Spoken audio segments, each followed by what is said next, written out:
Halo pecinta Bravos, kita ketemu lagi dalam program Visi Indonesia Baru.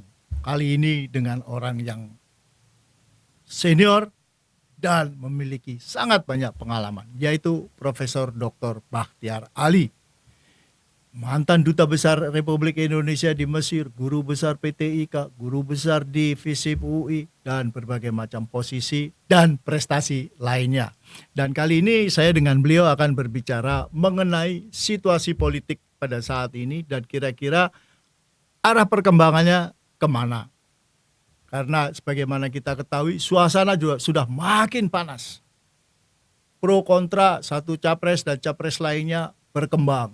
Dan sebagaimana kita ketahui yang namanya kabar bohong atau hoax pun sekarang makin diandalkan oleh para pemain supaya junjungan politik mereka nanti bisa keluar menjadi pemenang. Tapi sebagaimana kita ketahui hal ini sangat riskan karena kalau dalam konteks politik dan investasi misalnya ini menyebabkan risiko politik atau political risk di Indonesia naik. Dampaknya adalah investor akan lebih malas datang ke Indonesia karena political risk atau risiko politik itu menjadi salah satu pertimbangan mereka ketika mereka mau melakukan ekspansi bisnis. Dan sekarang saya akan langsung aja ke Profesor Bakhtiar Ali. Prof, bagaimana Anda melihat perkembangan situasi ini yang belakangan ini makin memanas dan suhunya naik dengan lebih cepat? Arah perkembangannya bagaimana ini, Prof? Baik, sebelum saya akan masuk ke topik itu, saya ingin berikan apresiasi, komplimen, pujian bahwa saya mendapat kehormatan di interview oleh seorang wartawan jurnalis senior, Pak Gigin. Ini luar biasa. Terima kasih, Prof. Pengalaman internasional Anda dalam negeri, jadi itu apapun sangat membantu saya juga di dalam mencerahkan, karena itu diprovokasi untuk ditanya. Jadi mau nggak mau kita mesti berpikir keras. Nah, mengenai pertanyaan mengenai suhu politik yang semakin panas, dan saya langsung mengutip pernyataan Pak Gigin tadi itu, ada terminologi yang menarik. Bagaimana mereka berjuang untuk junjungan politik mereka. Biasa orang pakai junjungan itu kan untuk nabi, dipakai untuk politik kan. Nah, jadi memang luar biasa sekarang ada fanatisme sektoral, jadi masing-masing itu menjagokan baik partainya maupun dia punya jagoannya, apakah pimpinan partainya, yang kemudian melupakan sikap toleransi terhadap yang lain. Yang kita sayangkan hari ini, komunikasi politik kita ini kan terus terang aja, kalau dalam bahasa yang lebih provokatif, semakin brutal, kurang etikanya. Kita carut-marut maki orang, dan kemudian sepertinya dalam perjuangan yang mau kita capai 2024 ini, itu berkembang tanpa disadari semacam politik balas dendam, politik bumi hangus. Kalau gue kuasa gue habisin lo. Dan ini nggak boleh terjadi harusnya. Kita kan selalu dibangga-banggakan dan kita warisi budaya nenek moyang kita yang sopan santun, yang respect kepada yang lebih senior, yang lebih tua, sayang kepada yang lebih muda. Itu lama-lama kan terkikis sekarang. Dan saya pikir jadi nilai-nilai budaya ini dan nilai etika ini termasuk menjadi korban dari percaturan politik yang luar biasa, bukan lagi sederhana, sudah mulai ganas di sini kan, karena saling menyerang dan tidak berikan ruang untuk lawan politiknya memberikan semacam klarifikasi. Ya, dan apalagi ya seperti kata junjungan tadi, saya juga menggunakan kata junjungan karena ada kecenderungan para pendukung ini memperlakukan yang didukung itu seperti dewa, nggak boleh disinggung sedikit pun, nggak boleh. Aduh, saya juga kan ini kok pada jadi fanatik gitu. Dan ruwetnya kan mereka nggak merasa fanatik, bahkan menuduh orang lain fanatik.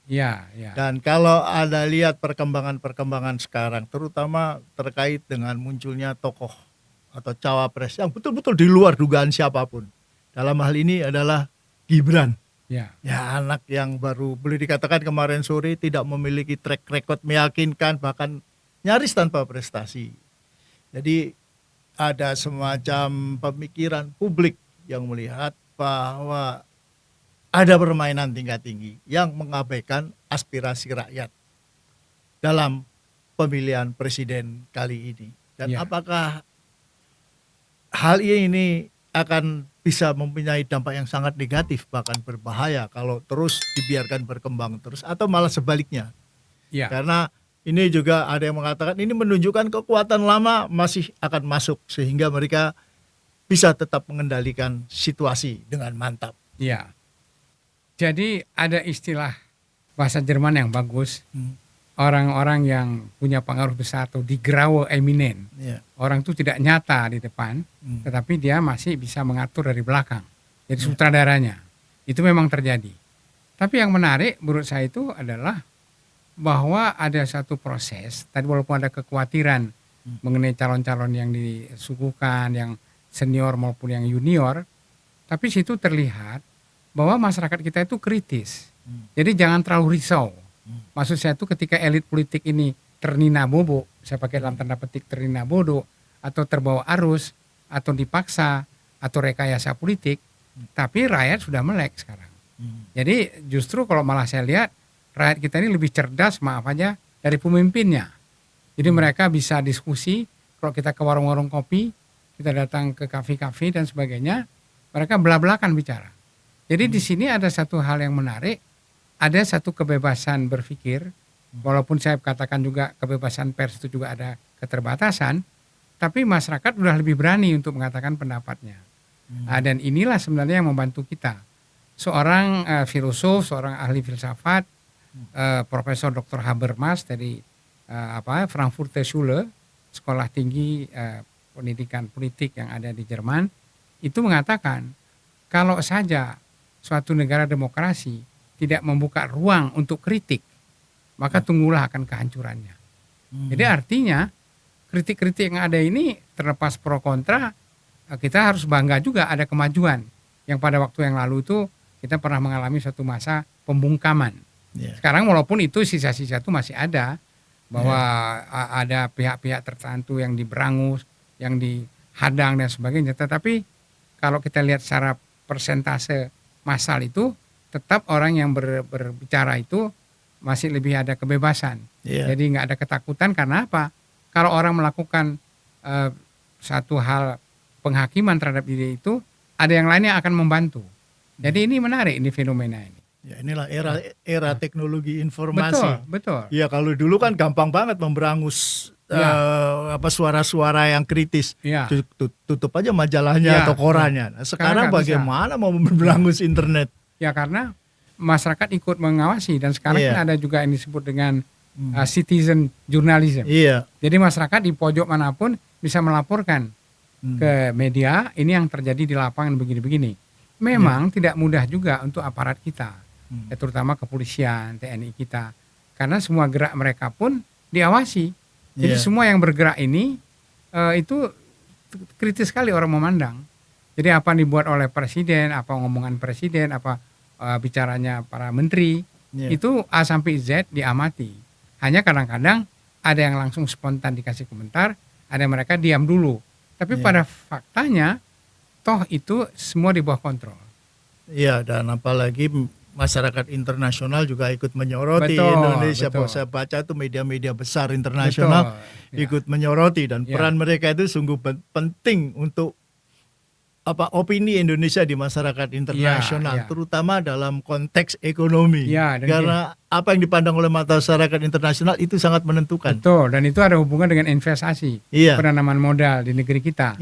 Jadi kalau mereka sendiri melihat tidak ada kebebasan pers, dilanggar rambu-rambu demokrasi, mereka bilang percuma lah kasih kepada negara ini.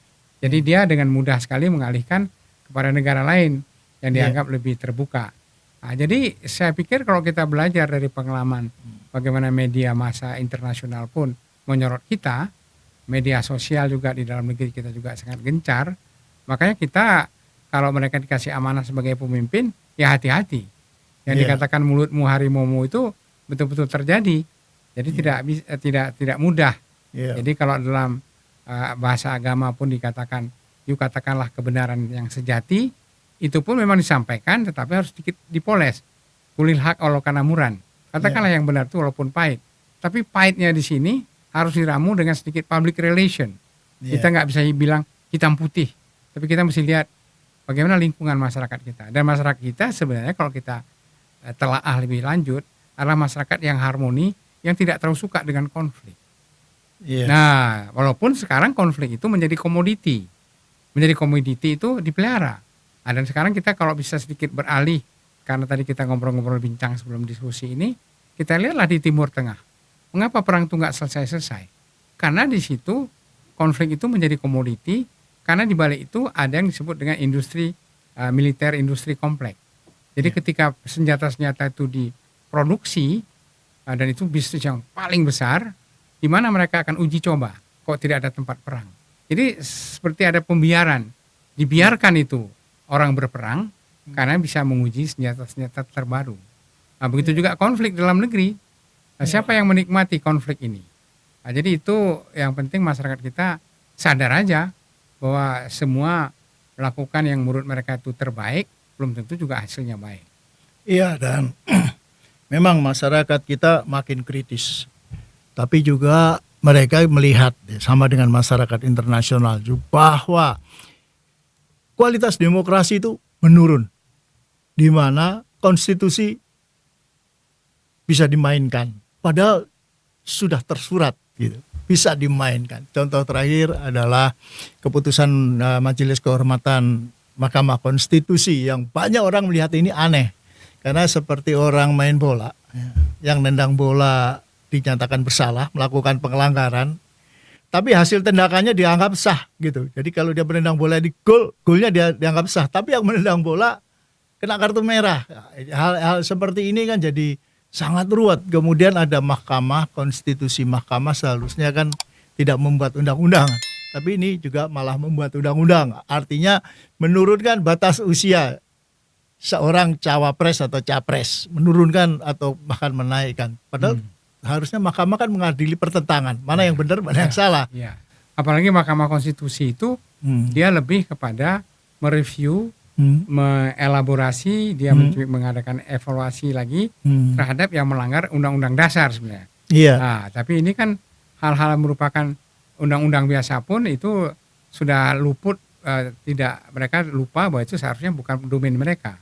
Iya. Ketika dibicarakan soal umur dan sebagainya, harusnya itu kan kepada pembuat undang-undang, yaitu DPR dengan pemerintah. Jadi bukan langsung ke situ. Tapi saya katakan tadi bahwa budaya pragmatismenya itu luar biasa sekarang.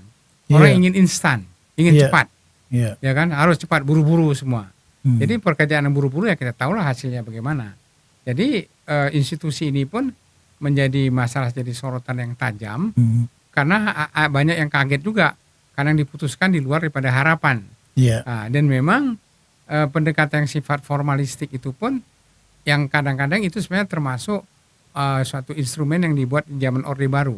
Yang penting semua itu resmi, formal. Nah, kita sudah coba menghilangkan itu. Kita mencoba menghilangkan itu, tapi tiba-tiba sekarang muncul lagi. Jadi kita nggak boleh begitulah. Nah, jadi ya saya pikir kompleksitas itu yang hari ini kita rasakan manfaatnya dan kerugiannya. Iya, jadi saya sendiri melihat bahwa demokrasi di Indonesia itu mirip dengan di Kamboja. Di Kamboja itu pemilihan umum selalu ada. Dicek oleh lembaga-lembaga internasional. Memang semua berjalan fair kalau hanya dilihat dari pemilihan umumnya itu sendiri. Tapi proses politik sebelumnya bagaimana pemerintah menyingkirkan oposisi dan lain sebagainya, politik uang, itu hasilnya adalah Perdana Menteri Hun Sen bisa menjadi Perdana Menteri sampai puluhan tahun. Dan Agustus lalu dia mengundurkan diri. Lalu jabatan itu diserahkan ke anaknya. Wah, ini kan jadi ruwet, bagaimana konstitusi bisa diperalat demikian rupa untuk kepentingan satu keluarga. Ini di Kamboja udah jelas sangat terang benderang. Indonesia saya lihat kok ada kemiripan ya. Jadi memang orang juga belajar dari pengalaman bangsa lain. Nah, tapi sisi yang lain tentu dia tetap harus menjaga kepribadian bangsa itu sendiri. Nah, persoalannya kemudian adalah saya bilang tadi ideologi pragmatisme ini kan sebenarnya universal. Orang ingin cepat selesai, nggak mau bertele-tele, tapi menafikan, meremehkan nilai-nilai yang sudah dipegang teguh. Nah, persoalannya sekarang kita pun berharap sebenarnya pemimpin-pemimpin kita ini sudahlah berhenti untuk bertikai, yang bertele-tele, kita kan sebenarnya agak malu juga lihat memamerkan dalam tanda petik, saya tidak bilang kebodohan, tapi kalau bilang kita tidak memamerkan kebodohan, tapi ada unsurnya di sana. Masa urusan pemilihan ini bertele-tele begitu lama, nggak selesai-selesai gitu. Sepertinya kita nggak ada agenda lain.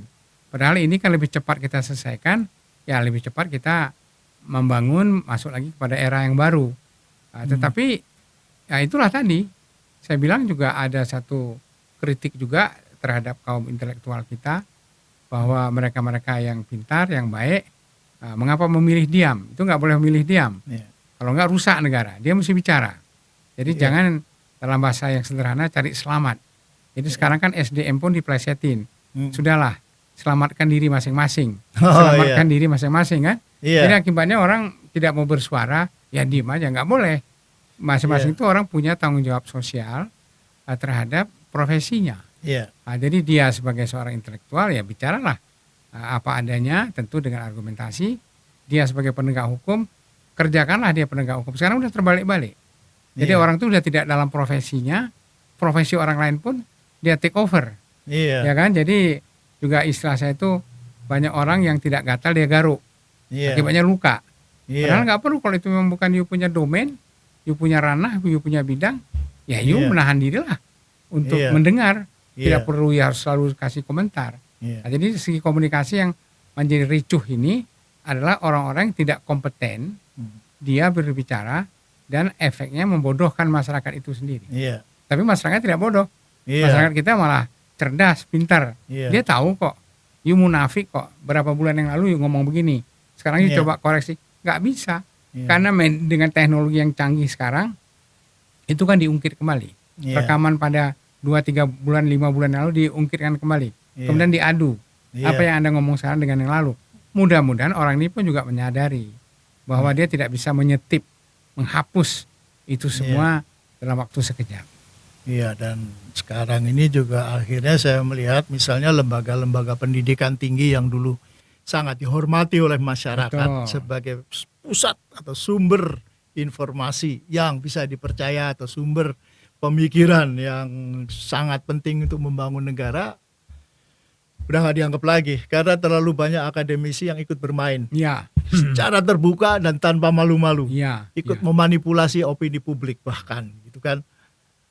Sangat menyedihkan. Apalagi saya dengar juga beberapa waktu yang lalu ada profesor dari Universitas Negeri 11 Maret yang memiliki track record sangat hebat, nggak cuma tingkat nasional tapi internasional bahkan, dipecat. Karena saya nggak tahu urusan administrasi, kalau politik kok kelihatannya juga enggak, dipecat oleh menteri, ya kan, yang umurnya juga baru 30 sekian tahun. Ini kan jadi semacam jungkir balik, jadi dunia politik, dunia intelektual ini jadi serba kacau. Dan saya terus terang khawatir nih suatu saat nih masyarakat yang sudah pinter itu kehabisan kesabaran. Akibatnya kita sudah beberapa kali mengalami kan pemberontakan sosial dalam tanda kutip yang sangat besar seperti tahun 98, tahun 74, tahun 66 dan lain sebagainya. Apakah Anda nggak memiliki kekhawatiran seperti itu, Prof? Ya, ada. Justru sebenarnya yang tidak boleh dibiarkan adalah terjadinya konflik horizontal.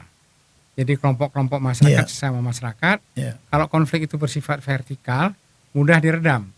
Karena itu hanya kemauan political will dari elit.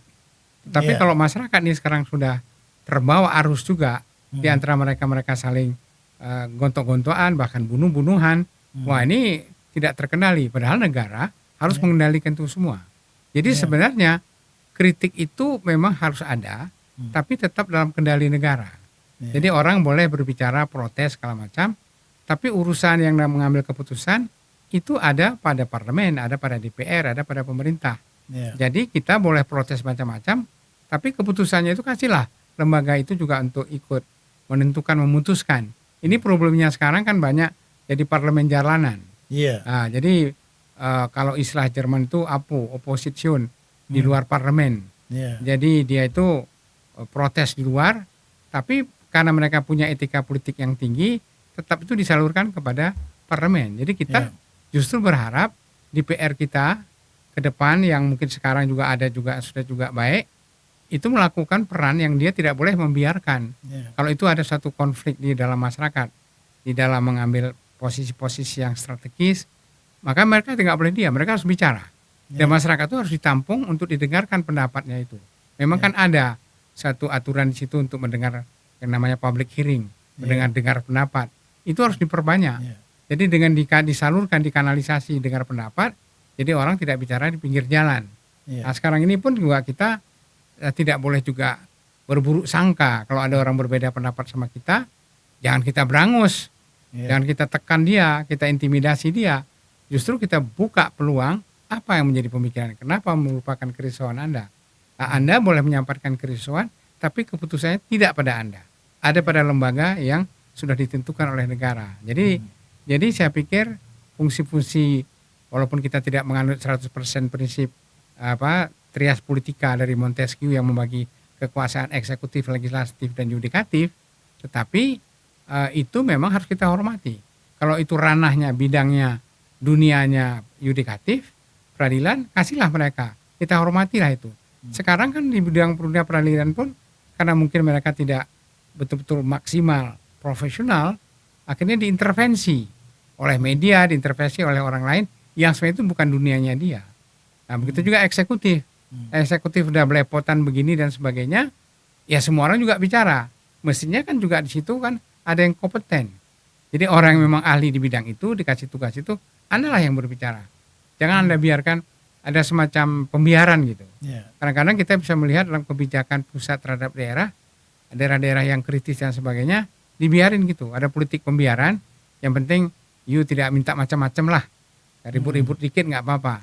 Tapi kan mesti harus dikendalikan, nggak bisa Ya. semata-mata diserahkan begitu. Jadi begitu juga seperti mahasiswa. Mahasiswa nggak boleh dibungkam, karena memang dunia dia itulah dunia yang kritis. Tetapi mereka yang perlu diajarin juga tata krama. Bagaimana cara mengkritik, bagaimana mereka menyampaikan opininya. Nah, itu yang mesti ditata. Iya. Dan sekarang ini sebenarnya yang berkembang nggak cuma parlemen jalanan, penegakan hukum jalanan Penegakan juga. hukum jalan. Ya, Ya. karena ya kalau kita lihat parlemen kan udah jadi semacam lembaga tukang stempel ya. Ya, Karena ada demikian macam-macam undang-undang yang bisa diputuskan dengan sangat cepat tanpa konsultasi dengan pihak-pihak yang berkompeten seperti revisi undang-undang KPK, Ciptaker yang menimbulkan kemarahan sangat banyak guru besar hukum misalnya. Kemudian juga kita lihat hukum yang makin tajam ke lawan. Ini akhirnya menyebabkan masyarakat untuk lebih percaya ke hukum jalanan itu, penegakan hukum jalanan, dan korbannya sudah sangat banyak setahu saya. Dan aparat keamanan sendiri juga seringkali menggunakan kekuatan yang berlebihan. Terakhir kita lihat orang Dayak Kalimantan demo kepada perusahaan tapi ditembak mati oleh polisi. Ya seperti itu. Ini kan seolah-olah kita kelihatannya makin terbuka tapi sesungguhnya makin chaotic. Ya, chaotic. Iya. Chaos, ya. Iya, chaos Kacau ini gitu. bagaimana? Ya. Enggak, makanya Iya, masalah penegakan hukum ini menjadi serius. iya, Dan kalau kita lihat secara profesionalisme, maka kualitas polisi kita sebenarnya jauh lebih baik daripada dulu. iya, Nah, ini bukan karena saya guru besar di PTIK, tapi hmm, kalau kita objektif lihat. iya, Tetapi itu karena begitu banyak kegiatan yang terjadi dalam masyarakat, yang kadang-kadang seperti tidak terkontrol, jadi membuat mereka juga sedikit super hati-hati. Karena mereka juga tahu, begitu mereka sedikit melakukan kegiatan yang sifatnya dikatakannya itu penekanan, penangkapan dan sebagainya, itu cepat sekali reaksi iya, yang berkembang. Wah ini dia otoriter betul, dia ini hmm, nggak peduli kita dan sebagainya.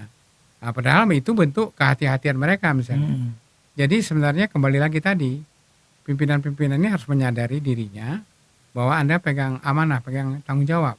Sama Iya. dengan pimpinan politik. Pimpinan Iya. politik hari ini kan nggak boleh diam hanya karena kepentingan sesaat. iya, Maka dia yes man, dia iya dan tidak. Tapi dia sebagai partai politik, sebagai tempat saluran hati nurani masyarakat, dia harus salurkan dong itu.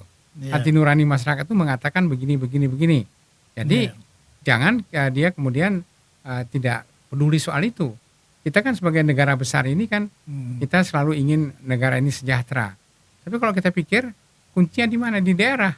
Jadi Iya. kalau nggak ada kemauan untuk membangun daerah, mensejahterakan masyarakat daerah, Mana ada cerita tiba-tiba pusat jadi oke, jadi makmur. Iya. Nah, ini kadang-kadang kita lupakan. Jadi kita memang harus menggali potensi daerah itu supaya daerah itu berkembang sebagaimana diinginkan secara umum, tapi juga tidak menafikan aspirasi mereka.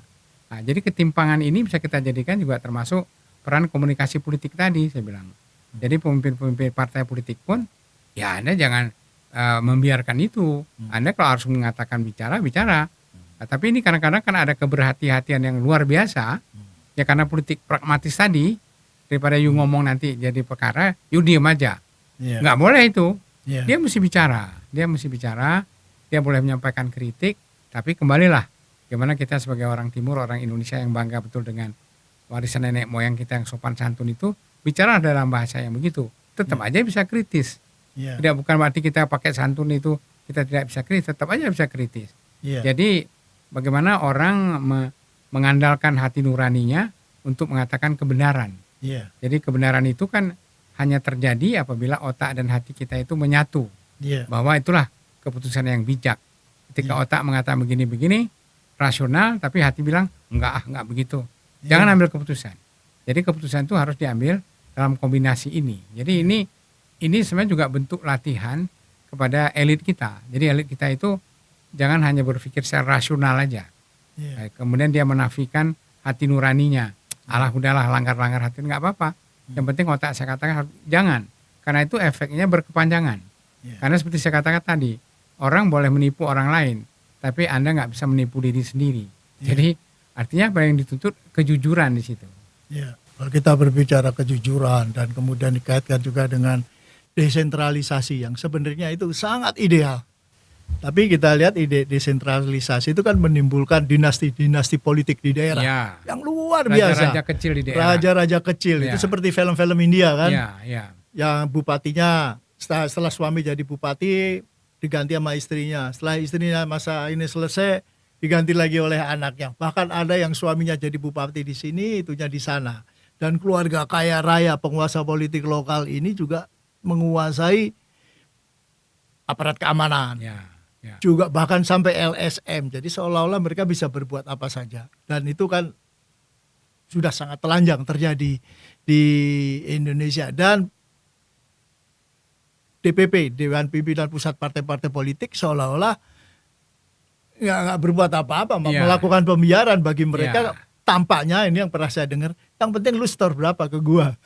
Ya. Ini kan sangat tidak sehat Ya. dan membuat kacau balau gak cuma perekonomian tapi tatanan politik dan sosial kita, Pak. Ya, betul. Iya. Jadi makanya di situ orang harus diimbangi oleh moral yang kuat, Iya. oleh hati nurani yang bersih, Iya. bahwa Anda harus kawal itu. Jadi jangan hanya segi pragmatisme aja, yang penting kita dapat hepeng, dapat uang, Iya. udahlah, lupakan semua. Jadi kan ada pelesetan dalam urusan peradilan, KUHP kasih uang habis perkara. Iya. Tapi ada juga istilah KUHAP, kasih uang hakim pasrah katanya. Iya. Itu kan tandanya Iya. suatu kritik yang sangat tajam gitu kan. Iya. Bahwa lembaga hukum kita pun bisa menjadi olok-olokan. Jadi makanya kembali tadi, seperti tadi kan disinggung tentang keputusan Mahkamah Konstitusi. Iya. Nah, itu kan yang satu sisi yang menarik ini adalah itu kan terbuka, orang bisa melihat proses itu. Iya. Nah, jadi ketika dilihat proses itu dan ketua yang diberhentikan itu kan kemudian mengarahkan pembelaan, itu kan juga terbuka. Iya. Jadi akhirnya terpulang lagi kepada hati nuraninya. Iya. Apakah orang itu mau mundur, apakah orang Iya. itu terus kan? Jadi di sini menarik, diuji semua. Diuji masing-masing orang sesuai dengan kompetensinya mereka, sesuai dengan bidang mereka. Ayo sejauh mana untuk mengatakan kebenaran itu dan you tegakkan untuk diri Anda. Iya. Nah, jadi makanya saya katakan hari ini kita nggak bisa lagi berbohong. Dulu kan waktu masa zaman informasi teknologi belum terbuka, kita sebagai duta besar, sebagai perwakilan Indonesia di luar negeri, kita masih bisa tutupin. Misalkan ada kejadian demo besar-besaran, enggak lah itu hanya kelompok orang. Sekarang mana ada telanjang. Iya. Karena media asing itu ada di sini, dia liput semua. Iya. Nah sekarang you punya nggak kemampuan sebagai diplomat untuk menjelaskan duduk perkaranya mengapa begitu. Iya. Tapi you tidak bisa menafikan, nggak ada, nggak terjadi kok. Di negeri saya aman-aman aja. Nggak bisa. Sekarang setiap detik, setiap menit, you harus bertanggung jawab tentang apa yang terjadi di negeri Anda. Hanya ideologinya dalam politik luar negeri ini, sebagai diplomat, bahwa Anda itu tetap harus mendahulukan kepentingan nasional.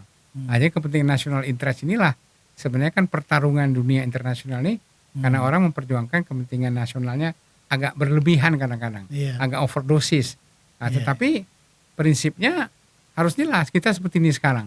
Kita tadi kan ditanya pada waktu awal-awalnya itu bicara tentang masalah Palestina, tentang demo dan sebagainya. Kita nggak boleh ada sikap permisif karena posisi kita itu adalah kita berdasarkan mulai dari inspirasi Dasar-Sila Bandung yang kemudian memberikan kesempatan orang untuk merdeka. Kemudian konstitusi kita lebih tegas lagi bahwa kemerdekaan itu hak segala bangsa. Oleh sebab itu penjajahan di dunia harus dihapuskan karena tidak sesuai dengan perikemanusiaan dan perikeadilan. Dan dari semua alinea yang ada di situ, itu justru yang belum merdeka adalah Palestina. Jadi kalau kita hari ini melakukan pembelaan terhadap Palestina, itu memang amanat konstitusi kita. Jadi jangan dipelesetkan ini soal perang agama, enggak juga. Ini dari awalnya kita nggak ada urusan bicara soal agama. Bahwa mereka kebetulan mayoritas Islam ya, tapi juga itu tidak menjadi referensi kita. Referensi kita tadi itu hak dia, hak satu bangsa itu untuk merdeka. Dan itu udah dijanjikan berapa kali, tapi tetap aja ada kendala di PBB dan sebagainya, permainan politik tingkat tinggi, kemudian diveto. Akhirnya gagal lagi. Jadi sebenarnya kan kalau kita ikut dalam konsep yang sudah ada, itu kan ideal itu. Baik dalam konferensi keputusan Oslo dan sebagainya, konferensi-konferensi internasional itu mengusulkan supaya Yerusalem itu menjadi ibu kota dua negara. Jadi Yerusalem Timur untuk Palestina yang ada sekarang, yang Tel Aviv itu kemudian di Yerusalem bisa dipindahkan, itu jadi ibu kota Israel gitu. Nah, jadi tapi kan formula ini kan tidak begitu mudah dilaksanakan, walaupun negara-negara besar pun sudah ada kecenderungan arahnya ke situ. Karena saya katakan tadi, pada akhirnya adalah kepentingan nasional masing-masing. Kalau you lakukan gitu, gimana dong senjata kita? Kalau ini cepat damai, nggak ada perang lagi, kita mau jual senjata di mana? Nah, jadi ini banyak pertimbangan-pertimbangan begitu. Makanya kata seorang ahli militer, von Clausewitz, kalau Anda ingin damai, siaplah untuk berperang. Nah, jadi itu kan, jadi formula perdamaian murni 100% itu tidak ada itu sebenarnya. Itu kan hanya idealisme, itu keinginan orang. Tapi orang secara diam-diam adalah orang ingin bagaimana kepentingan nasionalnya itu bisa terjamin. Itu kalau dalam konteks internasional. Kalau dalam konteks nasional kan banyak juga yang melihat, termasuk saya sendiri juga melihat bahwa orang-orang ini, elit-elit ini sebenarnya bekerja untuk kelompoknya sendiri. Baik itu kelompok politik maupun kelompok bisnis. Mereka tidak mau berbagi. Kalau toh berbagi itu sifatnya basa-basi. Karena mereka membutuhkan rakyat untuk memberi legitimasi atas kekuasaan mereka. Dan ini sangat kelihatan. Di mana misalnya data BPS sendiri menunjukkan, atau data lembaga penjaminan simpanan, bagaimana orang kaya makin kaya, yang miskin tetap aja bahkan makin susah gitu. Kebijakan-kebijakan ini mengarah untuk kepentingan kelompok-kelompok tertentu. Dan nggak ada kelihatannya yang bisa menyetop. Bahkan orang-orang yang bertanggung jawab atas kebijakan seperti itu, saya tidak menyebut satu orang, tapi sekarang ini justru menjadi tokoh-tokoh puncak dalam pemilihan presiden 2024. Wah, ini kan sangat memprihatinkan, Prof. Ya, karena dia larut, ya tadi itu, kalau tadi kita bilang kepentingan nasional, sekarang kepentingan kelompok, kepentingan pribadi dia. Jadi karena budaya aji mumpung itu, walaupun tuh dulu dipakai istilah itu kita nggak terlalu suka, tapi faktanya begitu. Kalau nggak sekarang you korupsi, kapan lagi you korupsi? Dan sekarang kan kalau misalnya ada orang kritik kepada masyarakat, wah ini pemilu ini, masyarakat ini kok gitu kritis, minta uang ini, mereka bilang, kalau tidak sekarang Anda kasih kami, begitu Anda jadi anggota parlemen, Anda lupa sama kami 5 tahun ke depan. Jadi sekarang tolong dong kita dibagi. Jadi itu pragmatisme. Jadi kalau dulu ada istilahnya, oke lah nanti kita janji, kita selesai. Tidak, sekarang prabayar. Anda saya pilih, bayar berapa? Jadi ini membuat akhirnya orang seperti menghalalkan segala cara. Yang penting saya dapat kursi. Apakah saya menyepak kepentingan orang lain, saya menafikan orang lain, saya harus menipu. Jadi kembali kepada masalah moralisme tadi, masalah etika tadi. Dan ini sebenarnya adalah peran bukan hanya daripada guru ngaji, tapi pemimpin-pemimpin elit yang memang mempunyai kekuasaan untuk mengendalikan itu. Iya. Sekarang pertanyaan, di manakah? Apakah mereka sudah cukup mengingatkan Iya. kepada masyarakat bangsa ini nggak boleh loh. Ini harusnya beginilah. Jadi saya misalnya agak surprise seorang budayawan yang selama ini anteng-anteng aja, diem-diem aja, tapi dengan terjadi hiruk pikuk pemilihan ini, proses-proses ini, beliau sempat bicara, tidak perlu kita sembunyikan karena itu juga sudah terbuka pada umum, yaitu budayawan Gunawan Muhammad. Dia bilang saya nangis dan sebagainya. Iya. Itu artinya apa? Kalau sampai orang di level budayawan itu, sastrawan itu sampai mengatakan itu tanpa malu-malu, saya menangis, itu kan bukan hanya sekedar ecek-ecek. Itu berarti ada satu nilai yang dia perjuangkan, tiba-tiba nilai-nilai itu seperti sirna gitu. Dan Iya. kita tidak boleh hanya menonton, oh sayang deh, enggak. Iya. Itu kan sebenarnya harus ada punya satu sikap empati, Iya. bahwa kita bersimpati, oh ternyata masih juga banyak-banyak orang idealis, orang-orang yang baik-baik, Iya. yang hatinya tersentuh. Iya. Nah sekarang bagaimana kita harus bisa menyembuhkan itu. Dan menyembuhkan itu, yaitu kita sama-sama menyukseskan pemilihan umum 2024 ini. Ya, kalau bisa janganlah carut-marut itu sudah dihentikan. Kemudian kita bisa menenangkan masyarakat kita. Anda gunakan hak pilih Anda dengan baik. Dan kemudian Anda harus berlapang dada. Kalau jago Anda menang, ya syukur. Tidak menang pun, kan masih ada waktu 5 tahun ke depan. Dan juga jangan tahu, nggak perlu 5 tahun. Kalau mereka nggak becus, tentu juga di tengah jalan dia akan turun. Ya. Nah, jadi itu yang pendidikan politik ini penting menurut saya. Pendidikan yang lebih berbudaya, yang lebih bermoral gitu. Ya. Jadi jangan kita ikut-ikutan yang sebenarnya itu hanya fata morgana, kelihatan sekelebat aja. Ya. Padahal itu sebenarnya bohong. Iya. Nah, ini saya pikir pendidikan politik ini juga yang harus dimainkan oleh media kita. Iya. Jadi media kita ini kan juga, apalagi media sosial. Iya. Jadi media sosial ini kan lebih parah lagi karena tidak bisa dikontrol. Media sosial ini kan dengan citizen journalism itu, yang orang bisa bicara suka-suka hatinya dia, tapi kan mesti ada suatu kekuatan di lingkungan elit media untuk mengatakan, ini nggak betul ini hoax ini bohong ini. Iya. Nah, itu mesti ada yang luruskan. Iya. Di beberapa negara Amerika Latin itu sekarang kecenderungan itu sudah kuat. Mereka tidak percaya lagi dengan berita-berita yang asal berhamburan di media sosial. Iya. Mereka sudah tahu karena di situ ada agenda settingnya, ada orang yang mengaturnya, mau diarahkan kemana. Jadi hari ini kita seolah tanpa kita sadari, apa yang kita baca, apa yang kita lihat, apa yang kita dengar, ada satu kekuatan yang mengatur itu. Iya. Ini jadikan headline, ini nggak usah, ini lupakan aja, ini kita jagokan sama kita, walaupun dia bukan jagoan. Iya. Tetapi itu bisa direkayasa, dan Iya. kesadaran itulah yang harus kita tumbuhkan kepada masyarakat kita. Mereka boleh jujur, tapi tetap kritis, dan mereka kalaupun tidak paham, tanya sama orang yang lebih paham. Ini kan repotnya dia udah nggak paham, dia tanya lagi sama orang, bergaul sama orang yang tidak paham. Ya Iya. kacau kita dibikinnya itu. Nggak ada Iya. guru. Iya, Nah, betul. jadi kita kan nggak punya guru yang benar. Kita sekarang bahkan aja kalau kita mau introspeksi diri, mahasiswa itu banyak sekali terkecohkan atau murid-murid kita, guru-gurunya karena malas membaca dan sebagainya, bukan dia memberikan pencerahan, dia bilang, lihat aja di Google, di mbah Google, itu semua ada. Akhirnya dia tidak memberikan pencerahan, memberikan tafsir terhadap apa yang terjadi.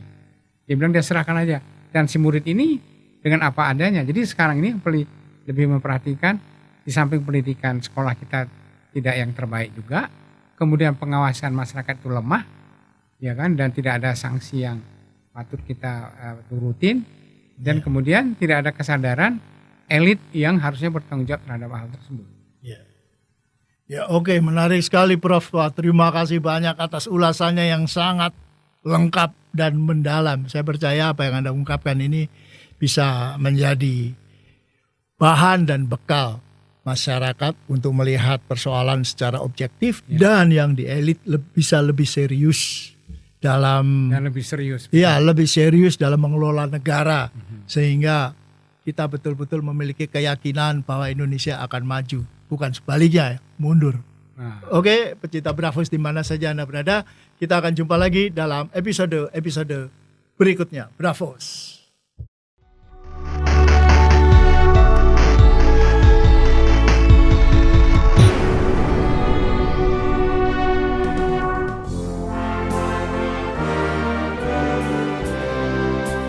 Terima kasih.